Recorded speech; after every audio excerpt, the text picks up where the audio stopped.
미국 교육의 아버지라 불리는 존 듀이가 90세 생신을 맞이한 날 한 청년이 질문을 했습니다.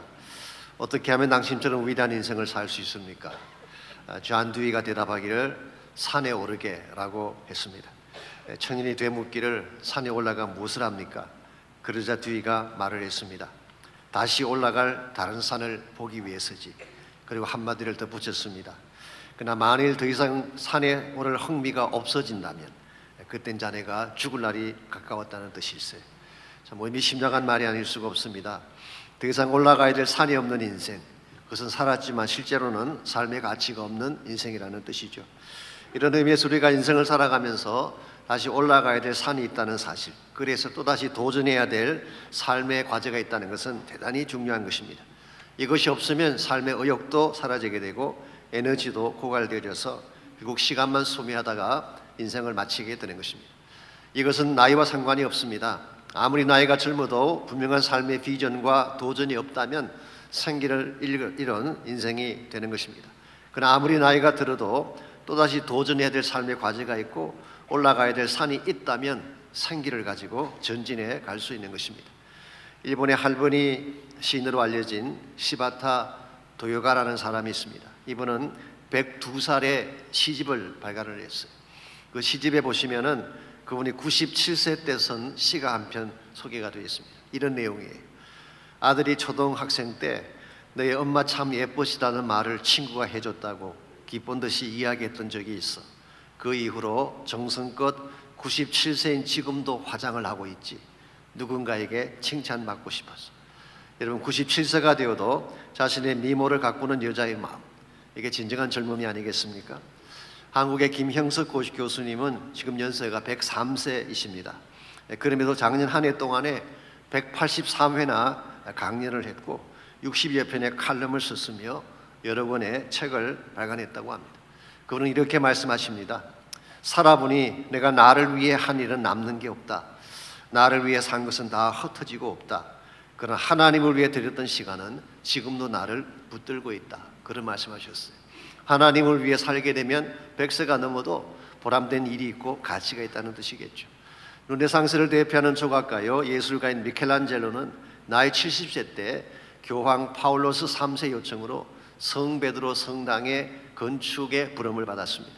사실 그 당시 나이 70세면요 대다수가 세상을 떠나는 나이입니다. 실제로 그의 친구들 가운데 대다수가 병환으로 세상을 떠났는데 미켈란젤로는 그 나이에 큰 프로젝트의 책임자로 부름을 받은 것입니다. 더구나 한 번도 건축을 해본 적이 없는 그가 그 일을 맡게 됐어요. 어떤 역사가 일어났을까요? 그 후 17년 동안 그 일을 하다가 89세에 세상을 떠났습니다. 그가 후에 남긴 고백 중에 이런 말씀이 있습니다. 이것은 하나님이 나에게 주신 마지막 과제였기 때문에 하나님의 능력이 자신의 노령, 절망, 죽음마저도 이겨내게 하셨다라고 고백을 했습니다. 그러므로 정말 중요한 것은 나이가 아닙니다. 환경이나 조건도 아니죠. 하나님께서 나에게 주신 삶의 과제가 있어야 됩니다. 정말 나의 전부를 들어도 아깝지 아니할, 내 인생을 걸어도 아깝지 아니할 삶의 과제가 분명할 때에 환경도 넘어서게 되고 나이도 뛰어넘어서 새로운 도전을 향해 달릴 수 있는 것입니다. 이런 측면에서 여러분과 제가 크리스찬 삶을 건강하게 살려면 내가 정말 해야 될 삶의 과제가 무엇인지를 발견해야 됩니다. 하나님께서 나를 부르신 목적, 내가 반드시 이 땅에 있는 동안에 이룩해야 될 삶의 과제를 확인하고 이것을 향해 달려가야지 발전도 있고 열매도 맺혀지게 되는 것입니다. 그런데도 불구하고 많은 사람들이 이 정도면 되었다는 안일주의에 빠져서 정말 해야 될 도전을 놓치는 케이스를 보게 됩니다. 이와 같은 도전이 없는 사람은 차바퀴 돌듯 맴돌다가 소중한 세월을 까먹고 마는 것입니다. 그러므로 우리가 정말 건강하고 하나님 기뻐하실 바른 삶을 살려면 이런 안일주의를 깨고 새로운 도전으로 하나님이 준비하신 산을 향해 올라가야 됩니다. 우리가 어떻게 할 때에 우리 나이나 환경에 상관없이 하나님이 주시는 사명의 산, 비전의 산을 올라갈 수 있을지 오늘 주신 본문을 중심으로 함께 이것을 정리해 보려고 합니다. 오늘 같이 읽은 본문에 보시면 예수님께서 제자들을 향해 주신 또 하나의 산에 대한 도전이 오늘 본문에 소개가 되어 있습니다. 사실 오늘 이 본문의 말씀은 예수님께서 부활하신 후에 성천하시는 장면을 기록하고 있죠. 우리가 이미 잘 아는 바처럼 예수님은 갈보리 언덕에서 십자가를 지시고 처형을 당하셨습니다. 그것은 엄청난 고통이요 절망적인 죽음의 사건이었습니다. 그러나 그것으로 끝나지 않고 사흘 만에 다시 부활을 하셨죠. 이것은 대반전의 극적인 사건이라고 볼 수가 있습니다. 마치 사망 권세를 보란듯이 깨뜨리고 영광의 승리를 거둔 것입니다. 사실 예수님의 생애에 있어서 클라이맥스는 십자가와 부활이죠. 이건 하나님 구속사의 결정적인 사건이라고 부를 수가 있습니다. 그렇기 때문에 예수님께서 부활하신 후에 흩어진 제자들이 다시 모이기 시작을 했어요. 절망감에 젖어서 엠마오로 내려가던 두 제자도 다시 예루살렘으로 올라왔습니다. 이제 바야흐로 승리에 대해 축제를 벌이고 영국으로 치자면 해피 엔딩으로 대단원의 막을 내릴 순간이 찾아온 것입니다. 그런데 주님은 이것으로 끝이 아니라고 말씀하십니다. 그들이 올라가야 될 또 다른 차원의 산이 있음을 밝히고 있어요. 하나님의 구속사의 한 봉우리는 정복이 되었지만 그게 십자가와 부활입니다. 그러나 또 다른 산이 제자들을 기다리고 있는데 그 산이 바로 오늘 본문에 소개된 감람산입니다. 50절 말씀 보겠습니다. 예수께서 그들을 데리고 베다니 앞까지 나가사 손을 들어 그들에게 축복하셨다고 했어요. 여기 보시면 베다니라고 하는 장소가 나오죠. 예수님께서 제자들을 베다니로 데리고 나가셔서 그들에게 마지막 축복을 하고 하늘로 떠나가셨어요. 이곳이 바로 예수님께서 성천하신 장소인 것입니다. 이 복음서를 공부해 보게 되면 베다니라고 하는 지명이 두 군데에 나오는 것을 볼 수가 있습니다. 첫 번째는 요한복음 1장 12절에 나오는 베다니가 있어요. 이것은 요단강 건너편에 있는 장소이고 사해 북쪽에 있는 장소로서 침례 요한이 침례를 베풀던 곳이고 예수님께서도 여기서 침례를 받으셨습니다. 그게 요단강 건너편에 있는 베다니예요. 또 한 곳이 오늘 본문에 나오는 베다니인데 이 베다니는 감람산 기슭에 있는 마을을 의미합니다. 참고로 누가복음 19장 29절을 보시게 되면 예수님께서 예루살렘으로 들어오실 때에 감람원이라 불리는 산 쪽에 있는 벳바게와 베다니에 가까이 가셨을 때에 제자 중 둘을 보내셔서 아무도 타지 아니한 새끼 나귀 한 마리를 끌고 오라고 말씀하신 기록이 나옵니다. 거기 보시면은 감람원이라고 하는 산, 그게 벳바게와 함께 있는 지역이 베다니라고 밝히고 있습니다. 그러므로 이 베다니는 감람산의 한 부분이기 때문에 사도행전 1장 12절에서는 이곳을 그냥 감람산이라고 부르기도 했습니다. 실제로 여러분이 성지 순례를 가시게 되면요, 이곳에 성천 기념 교회당이 세워져 있고 심지어 예수님께서 성천하실 때 밟고 올라가신 바위라고 해서 발자국이 약간 패인 듯한 바위도 있습니다. 그래서 제 생각으로는 좀 그렇긴 한데요, 무슨 헬라 신화에 나오는 신도 아니고 발을 딛는다고 바위에 발자국이 생길지는 I don't know. 어쨌든 오늘 본문에 나오는 이 베다니는요, 감람산 기슭에 있는 마을이고 또 예루살렘에서 오리 정도 밖에 떨어지지 않는 곳이기 때문에 예수님이 예루살렘을 방문하시면은 늘 가셔서 편안한 마음으로 쉬시던 곳이기도 합니다. 자, 이 베다니 마을에 누가 있었을까요? 나사로가 있었습니다. 그의 두 자매 마리아와 마르다가 사는 마을이기도 했습니다. 자, 예수님께서는 제자들을 이 베다니, 즉 감람산으로 데려가셔서 거기서 분부를 내리십니다. 사도행전 1장 8절 말씀 보게 되면 예루살렘에서 시작해서 온 유대와 사마리아 땅끝까지 복음의 증인이 되라고 하는 사명을 주셨어요. 그러므로 이 감람산은 예수님께서 제자들에게 사명을 주신 산이고 주님께서 남기고 떠나신 하늘나라 비전을 이루기 위한 비전의 산이라고 말할 수가 있습니다. 일반적으로 대다수의 크리스찬들은 예수님께서 죽으시고 부활하신 갈보리 산에 모든 초점을 맞춥니다. 물론 당연한 것이죠. 여러분과 저는 갈보리 산의 은혜로 구원받은 자이기 때문에 갈보리 산은 굉장히 중요한 것입니다. 이건 의심의 여지가 없습니다. 그런데 오늘 예수님께서는 너희들의 구원받은 갈보리 산의 축복도 참 귀한 것이긴 하지만 거기에 멈춰서는 안 된다. 너희들 올라갈 또 다른 산이 있는데 그 산이 뭐냐? 이제 이 복음을 가지고 너희들이 세상을 향해 떠나가야 될 사명의 산이 있다. 그리고 감람산으로 제자들을 데리고 가신 것입니다.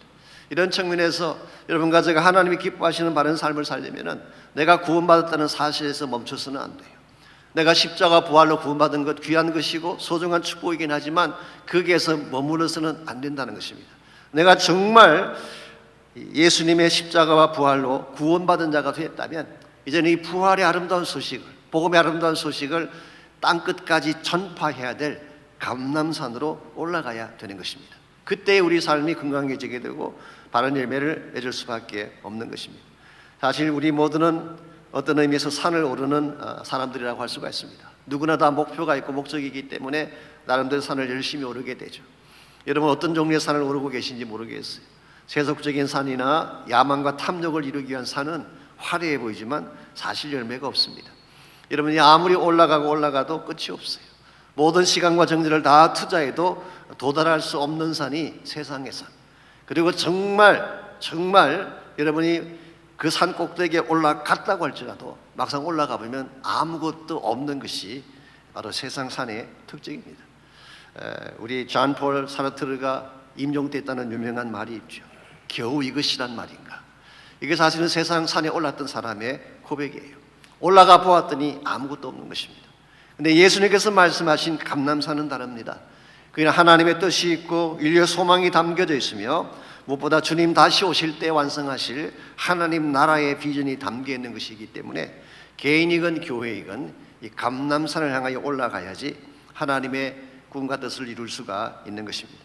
여러분과 제가 예수님을 따르는 제자로서 어떻게 하면 세속적인 산이 아니라 하나님의 산인 감람산에 올라가서 하나님 나라 비전을 이룰 수 있을지, 오늘 본문을 중심으로 우리가 비전의 산에 올라가는 몇 가지 비결을 함께 정리해 보기를 원합니다.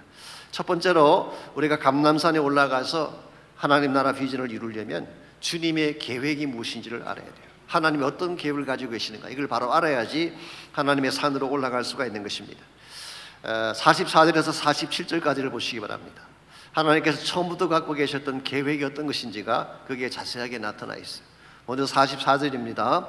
또 이르시되 내가 너희와 함께 있을 때에 너에게 말한 바 곧 모세의 율법과 선지자의 글과 시편의 나를 가리켜 기록된 모든 것이 이루어져야 하리라 한 말이 이것이라 하시고, 자, 여기 보시면은 모세의 율법이 나오죠. 선지자의 글이 나오죠. 그리고 시편이 나옵니다. 이걸 한마디로 뭐라고 정리할 수 있을까요? 구약 성경 전체를 말하는 것입니다. 이 구약 성경 전체를 주님께서 언급하시면서 이 구약의 핵심 내용이 나를 가리켜 말한 것이다. 즉 예수 그리스도가 구약에 기록된 모든 말씀의 주인공이다. 이 사실을 밝히고 있어요. 여러분이 구약 성경을 바르게 읽으려면 그리스도를 중심으로 보아야 됩니다. 모세의 율법의 말씀을 읽든지 선지서를 읽든지 이번 시편을 읽든지 이 장차 오실 그리스도를 중심으로 말씀 보게 되면 말씀 맥이 잡히고 바르게 그 뜻을 이해할 수가 있습니다. 그래서 예수님께서는 구약 성경 전체 내용을 요약해 준 후에 45절 이에 그들의 마음을 열어 성경을 깨닫게 하셨다고 말씀하고 있습니다. 여러분 하나님의 계획을 알려면 무엇을 보아야 할까요? 성경을 봐야 합니다. 그게 다 들어있기 때문에. 그런데 가끔 보면 성경은 안 보면서 이상한 것이나 보고 하나님의 음성 들었다 그런 분이 계신데 그건 굉장히 위험한 것입니다. 성경이야말로 정확한 하나님 나라의 지도요 계획서예요. 그래서 하나님의 뜻을 이해하고 하나님의 계획을 바로 알려면은 말씀을 보아야 합니다. 이것은 하지 아니한 채 산기도만 가고 환상만 보려고 하면 신비주의로 전락할 위험이 있는 것입니다. 실제로 한국에서요 청년들이 많이 모이는 어느 대형 교회에 다니는 한 형제님이 이 신비주의에 빠져가지고 무슨 일만 생기면 환상을 보고 결정하려고 했어요. 어느 날 그 교회 담임 목사님의 전화번호를 알기 위해 산기도를 올라갔습니다. 그러다가 정말 천신만고 끝에 그 번호를 알아가지고 내려왔어요. 이걸 친구들에게 자랑을 했습니다. 그랬더니 친구들 중에 날라리처럼 보이는 한 형제가 자기도 그 번호를 안다고. 뭐냐 그랬더니 정확하게 그 번호를 대는 것입니다. 와, 너 어떻게 그걸 알았냐? 주부를 봐. 거기 다 나와 있어. 기록된 객관적 자료가 있는데 그건 안 보고 산기도만 다니면 되겠어요? 하나님 계획을 정말 알고 싶으면은 객관적인 지도인 성경을 보아야 돼요.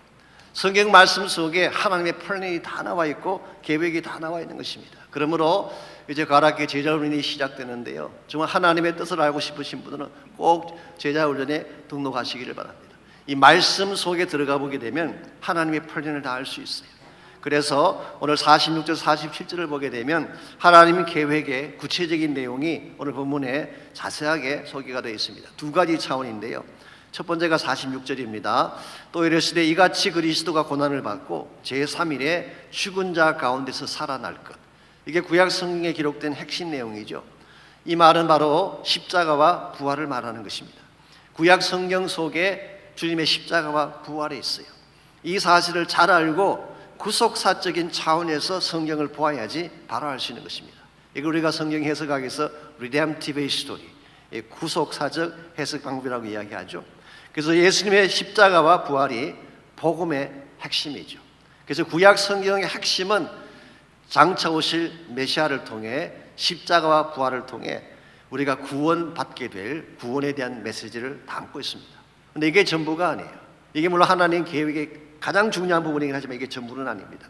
47절을 보시게 되면 두 번째 차원이 이렇게 기록이 되어 있습니다. 또 그의 이름으로 죄 사함을 받게 하는 회개가 예루살렘에서 시작하여 모든 족속에게 전파될 것이 기록되었다고 했어요. 자, 예수님께서 십자가를 지시고 부활하심으로 구원의 길을 열어 놓으셨어요. 이 복음의 모든 핵심을 이룩해 놓으셨습니다. 그 다음에 하나님이 계획하시는 바가 뭐라는 것입니다. 그의 이름으로 죄 사함을 받게 하는 회개가, 즉 구원의 복음이 예루살렘에서 시작해서 모든 족속에게 전파되는 것, 여기까지가 하나님의 플랜임을 밝히고 있습니다. 그러므로 우리가 먼저 예수님 만나고 십자가 부활을 통해 구원받는 것이 중요하죠.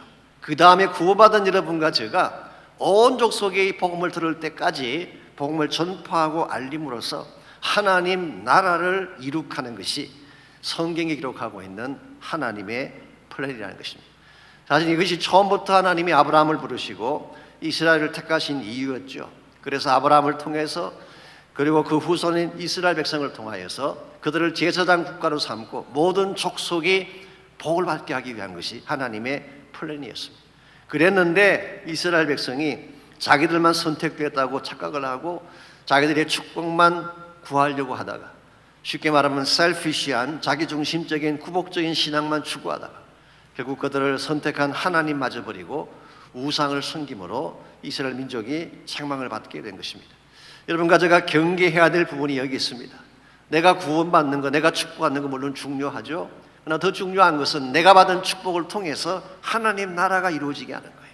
그래서 하나님의 뜻이 이루어지고 하나님의 계획이 성취되어져야지 진정한 차원에서의 바른 삶으로 들어갈 수가 있는 것입니다. 오늘 여러분과 저는 예수님을 따르는 제자가 되긴 했지만 사실은 하나님을 내 삶을 보조해주는 분 정도로 생각을 하고 나 중심적인 삶을 살아갈 때가 많이 있어요. 이건 사실은 건강하지가 않습니다. 기억하실지 모르지만 오래전에 이라크 전쟁이 일어났을 때 조지 W. 부시 대통령과 에이브라함 링컨을 비교하는 그런 글이 한번 소개된 적이 있습니다. 부시는 전쟁을 시작할 때에 God is on our side, 하나님이 우리 편이시다, 그러고 시작을 했어요. 근데 링컨은 남북 전쟁을 시작할 때에 우리가 하나님 편에 서야 됩니다. We should be on his side, 하나님의 편에 우리가 서야 됩니다. 그렇게 이야기했어요. 이 둘은 비슷해 보이지만 사실은 엄청난 차이점을 갖고 있습니다. 부시는 내가 주인이고 하나님이 나를 돕는 자로 인식을 하고 있어요. 내가 모든 걸 하는 것입니다. 하나님은 보조자이죠. 그 반면에 링컨은 하나님이 주인이고 내가 하나님의 뜻을 따라야 된다는 사실을 인식하고 있어요. 이건 굉장히 중요한 차이점입니다. 내가 주인이 되고 하나님을 내 뜻을 위한 도구로 생각하는 한 진정한 차원의 하나님 비전은 이룰 수가 없어요. 그런데 나의 뜻을 내려놓고 하나님의 계획 앞에 내 인생을 맡겨서 주님의 뜻을 향하여 내 삶을 조정하게 되면 그때 하나님의 기뻐하는 열매도 맺혀지게 되고 복음의 역사도 주어지게 되는 것입니다. 이런 의미에서 우리가 지금 살고 있는 세대가 참 악한 세대이고 모든 가치관이 왜곡되어지고 어그러진 그런 세대를 살고 있지 않습니까? 이와 같은 때에 하나님의 뜻을 분별하는 것이 참 중요해요. 말씀을 통하여서 하나님의 계획을 정확하게 알고 하나님의 계획 가운데서 여러분의 삶을 진행해 가셔야지 여러분은 바른 방향으로 갈 수가 있게 되고 결과적으로 바른 삶을 이루게 되는 것입니다. 두 번째로 우리가 하나님 나라 비전을 이루려면 성령의 능력을 받아야 되는 것입니다. 하나님의 계획을 아는 것 참 중요하죠. 그런데 그 계획을 이루려면 그것을 집행할 능력이 필요하지 않겠습니까? 바로 그 능력을 오늘 성경은 성령의 파워라고 소개하고 있습니다. 그래서 48절 말씀 보시면은 너는 이 모든 일의 정인이라. 예수님께서는 우리가 해야 될 그 역할을 소개한 후에 정인된 자가 받아야 될 능력을 소개하고 계십니다. 그게 49절 말씀이에요. 49절. 볼지어다 내가 내 아버지께서 약속하신 것을 너에게 보내리니 너희는 위로부터 능력으로 입혀질 때까지 이 성에 머물라 하시니라. 여기에 위로부터 입게 될 능력, 이게 바로 성령의 능력을 말하는 것입니다. 하나님께서 이제 때가 되면 보혜사 성령을 보내시겠다 그렇게 약속하셨고, 바로 이 보혜사 성령이 위로부터 임할 하나님의 파워를 말하는 것입니다. 우리가 진정한 차원에서의 정인자로 살려면은 이 성령을 받아야 한다는 것입니다. 이 성령 받지 아니하고 복음의 정인으로 사는 것은 불가능합니다. 제가 정인이라 그러니까 단순히 법정에 가서 뭐 정인 정도 하는, 위트니 사는 정도로 생각할지 모르지만요, 실제로 헬라 원어를 보게 되면 이 단어는 굉장히 헤비한 단어예요. 이 마르투스라는 단어인데요, 위트니스, 정이라는 단어가 마르투스인데 여기서 나온 영어가 martyr, 순교자라는 단어가 여기서 나왔어요. 그러므로 이 단어는 목숨을 걸고 죽을 각오로 복음을 증거해야 될 사명을 말하는 것입니다. 예수님 당시 때나 그 시기에는요, 복음 전하는 것은 목숨을 걸어야 돼요. 그냥 전할 수가 없는 시대였어요. 이건 우리의 힘만으로 안 되는 것입니다. 그래서 반드시 성령의 능력을 받아야만 이 복음 전거자가 될 수가 있다. 오늘 이 시대도 마찬가지죠. 우리가 복음을 전가하고 하나님의 사역을 감당하는데 성령 받지 않고 어떻게 할 수 있겠어요? 우리 인간의 능력으로는 불가능합니다. 그래서 많은 분들이 성령 받기를 원하고 성령 체험하기를 원하는데 이 성령 체험을 못하는 이유가 뭘까요?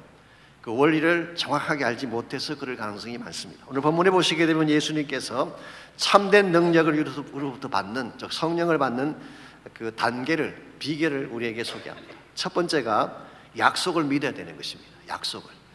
여러분, 성령께서 오시게 된 근본 이유는 하나님이 약속하셨기 때문에, 그래서 아버지께서 약속하신 것이라 그렇게 표현한 것입니다.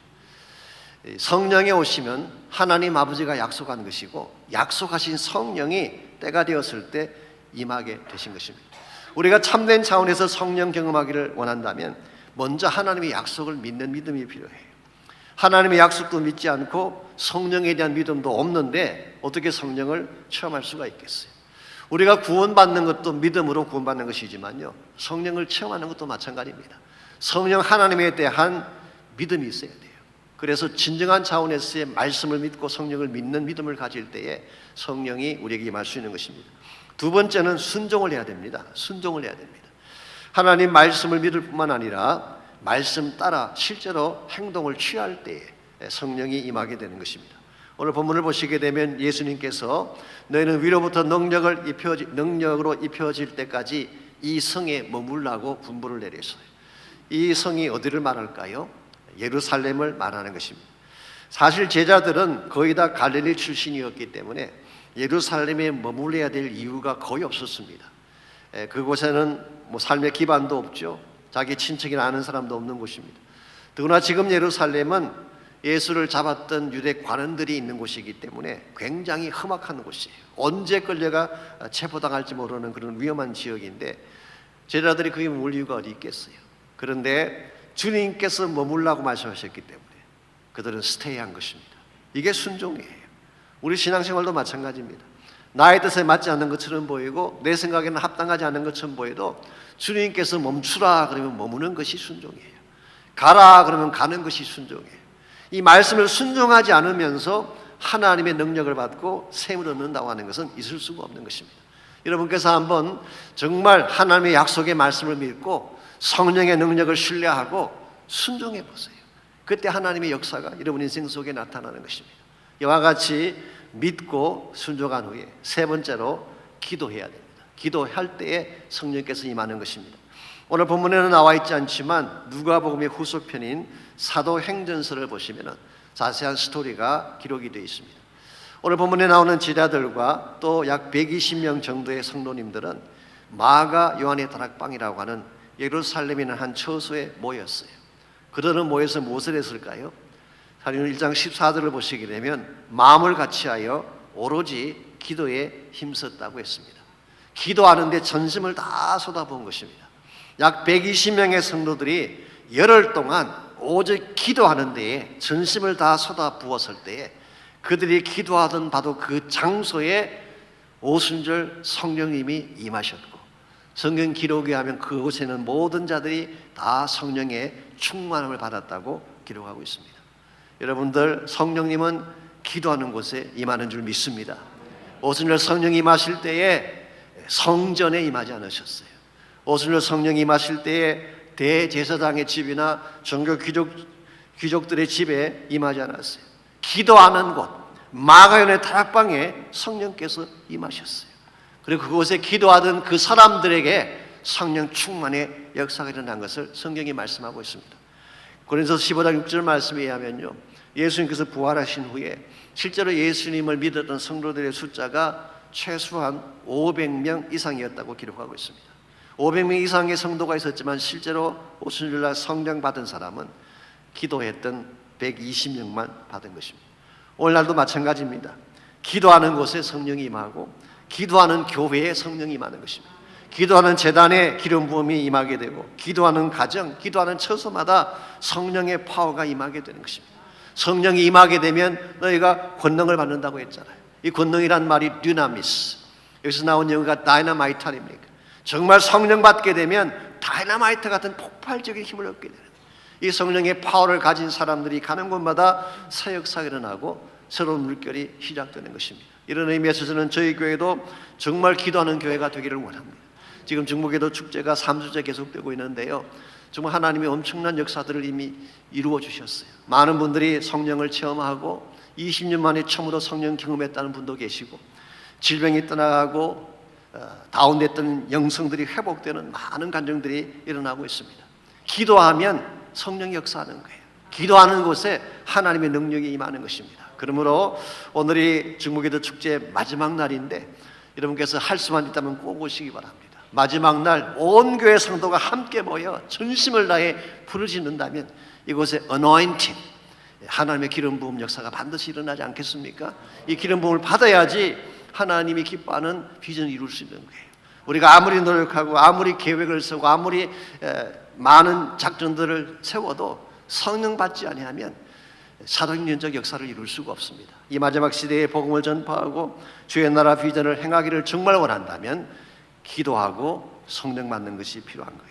이와 같이 우리가 하나님 나라 비전을 이루길 원한다면 1차적으로는 하나님의 계획을 알아야죠. 하나님의 계획은 구원받은 우리가 예루살렘에서부터 온 유대와 사마리아와 땅 끝까지 흘러가서 복음을 전하는 것. 그래서 모든 자가 예수를 통해서 구원받고 하나님 나라가 이루어지는, 이 하나님의 플랜이에요. 이걸 위해서는 성령의 능력을 받아야 됩니다. 마지막 세 번째로 우리가 하나님 나라 비전을 이루면 또 한 가지 필요한 것이 있는데, 그것이 바로 주님의 축복을 받는 것입니다. 주님께서 두 손 들어 축복하실 때에 우리가 남은 생에 복음 위에 살 수가 있게 되고 주의 나라 비전 위에 쓰임받을 수가 있습니다. 50절 말씀 다시 한 번 더 보시기 바랍니다.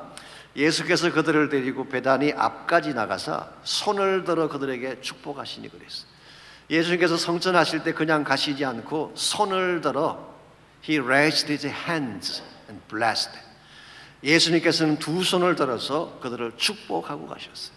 그 결과 그들이 주님을 경배하고 큰 기쁨으로 예루살렘으로 돌아가서 늘 성전에서 하나님을 찬양했다고 오늘 성경이 기록하고 있습니다. 여러분, 하나님께서 우리에게 사명을 주실 때는 일만 맡기시지 않습니다. 반드시 그 일을 감당할 수 있는 축복을 부어주시는 거예요.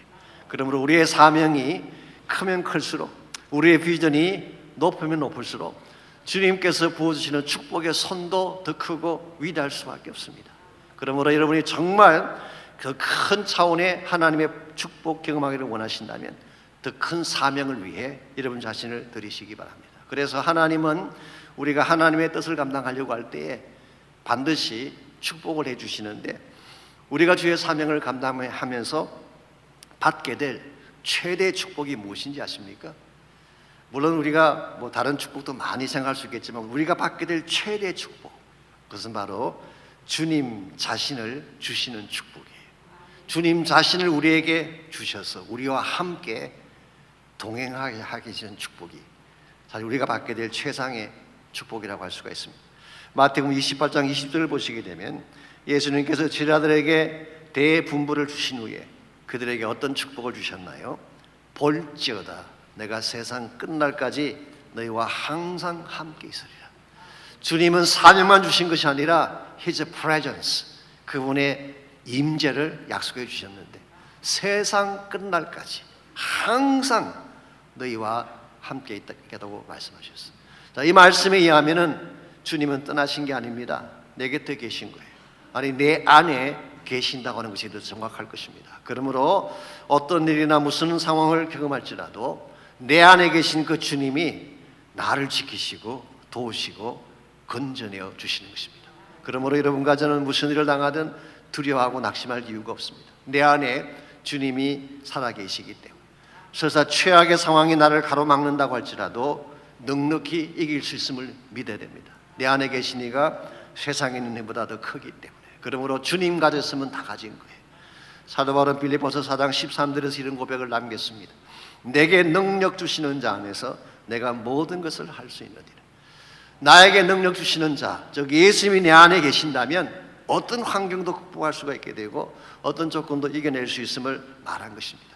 여러분과 제가 소유할 수 있는 최대의 축복은 그리스도를 가지는 것입니다. 그리고 그분을 가지면 그것으로 충분합니다. 예수님이 내 안에 오시게 되면, 하늘과 땅의 모든 권세를 가지신 그분이 내 안에 오시게 되면 우리는 모든 것을 소유한 자가 되는 것입니다. 그분 안에 사랑이 있죠. 그분 안에 거룩함이 있죠. 그분 안에 생명이 있고, 그분 안에 의로움이 있고, 그분 안에 부활의 능력이 있고, 그분 안에 승리의 권세가 있잖아요. 그러므로 주님이 내 안에 와 계신다면, His presence, 그의 임재가 나를 붙잡고 계신다면 무슨 일을 행하든 우린 감당해낼 수가 있고 어디를 가든지 복음의 열매를 맺을 수가 있는 것입니다. 오래전 일본에서 사역하신 사모님 중에 다하라 요네코라고 하는 사모님이 계셨습니다. 제가 언젠가 한번 소개해드린 적이 있는데요, 그분이 쓴 책이 한 권이 있죠. 산다는 것이 황홀하여라는 유명한 책이 있습니다. 이분은 고등학교 시절에 어머니를 너무 사랑했어요. 그런데 그 사랑하는 어머니가 불치의 병으로 세상을 떠나고 말았습니다. 어머니는 세상을 상상할 수 없었던 요네코는 달리는 열차에 몸을 던져서 자살을 시도했습니다. 근데 목숨이 얼마나 모진 것인지 죽지 않았어요. 그런데 병원에서 깨어나 보니까 두 자리가 잘라져 있고 한쪽 발도 잘라져 나가고 남아있는 한쪽마저도 손가락 두 개가 잘라져서 세 손가락밖에 없는 처참한 모습으로 깨어난 것입니다. 사실은 수십 번 인생을 저주하며 자살을 시도했지만 성공하지 못했어요. 그런데 참 하나님의 기막힌 섭리로 그 병원을 신방해서 섬기던 신학생 하나가 그 요네코를 섬기는 가운데에 서로 사랑하게 되고 나중에 결혼을 하게 돼서 딸 둘을 가진 사모님이 되셨어요. 그야말로 하나님의 은혜가 아니면 설명할 수 없는 그런 스토리죠. 그 책에 보면 이런 간증이 나옵니다. 우리가 아시는 것처럼, 잘 아시는 것처럼 일본 사람들 예수 믿는 거 참 어려워요. 800만이 넘는 우상을 섬기는 나라니까 복음 받는 것이 쉽지가 않습니다.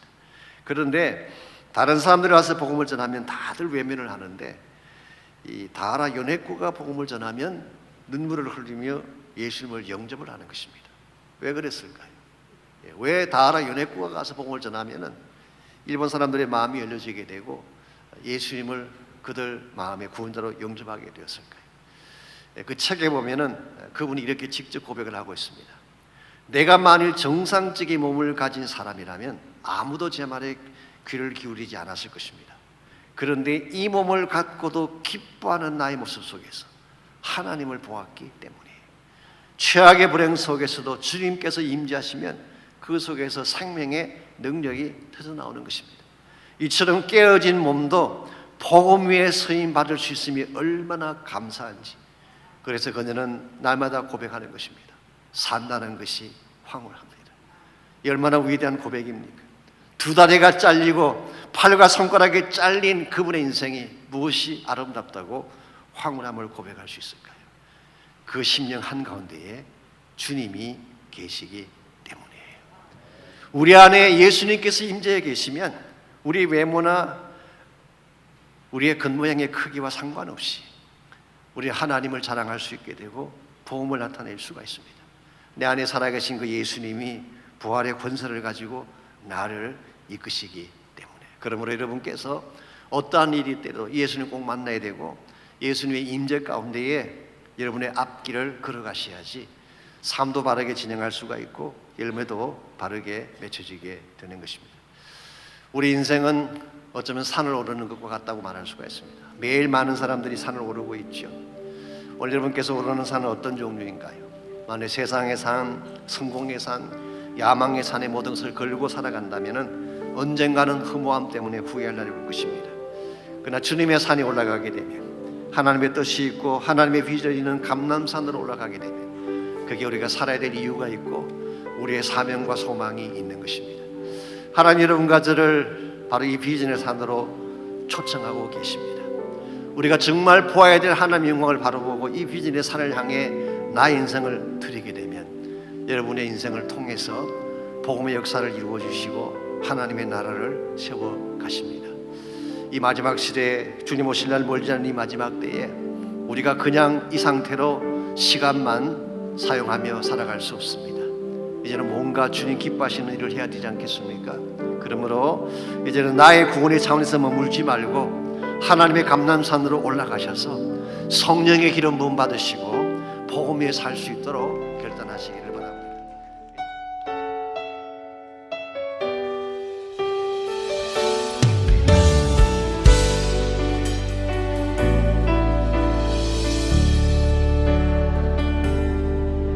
내 눈 주의 영광을 보네.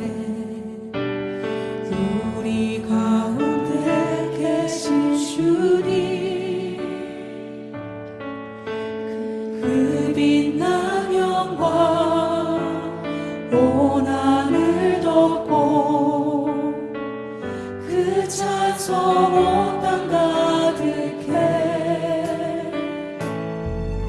내 눈 주의 영광을 보네. 찬송 가운데 서신 주님, 주님의 얼굴은 온 세상 향하네. 권능의 발을 드셨네. 주의 영광 이곳에 가득해. 우린 선해 주님과 함께 찬양하며 우리는 전진하리. 모든 열방 주 볼 때까지. 내 눈 주의 영광을 보네. 내 눈 주의 영광을 보네. 우리 가운데 계신 주님, 그 빛난 영광 온 하늘 덮고 그 찬송 온 땅 가득해. 내 눈 주의 영광을 보네.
우리는 전진하리.